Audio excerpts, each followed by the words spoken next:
ठेविले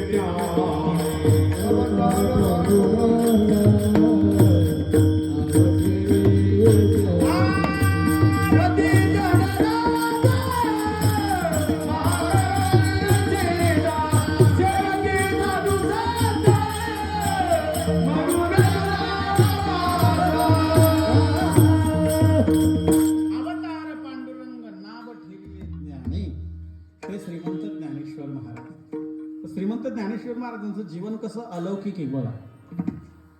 साहित्यामध्ये असं वर्णन आहे महाराज, चौथियाच्या ठाईनी काहीच करणे नाही.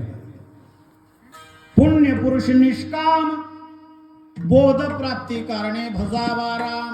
तो मी आहे आप्त काम तरी नमन कोणा करावे म्या. पुण्यवान पुरुष निष्काम कर्म करतो. का करतो? तो मी आहे आप्त काम हे कळण्याकरता. आणि हे कळाल्याच्या नंतर नमन कोणा करावे म्या. आता काहीच करणे नाही. चौथियाच्या ठाई आणि काहीच करणे नाही. पण ऐका ना, वारकरी संप्रदाय मोठा असा नाही महाराज. वारकरी संप्रदायाचं विशेष महत्व असंच आहे, जे पूर्ण बोधापर्यंत पोहोचलेत महात्मे ते स्वस्थ न बसता तरी आपल्या जीवनामध्ये प्रभू साधना करीत राहतात, प्रभू चिंतन करीत राहतात. याला साहित्यामध्ये ज्ञानोत्तर उपासना असं म्हणतात. माऊली महावैष्णव ज्ञानेश्वर महाराज आजही स्वस्थ बसले नाहीत. हा देव जे करेगा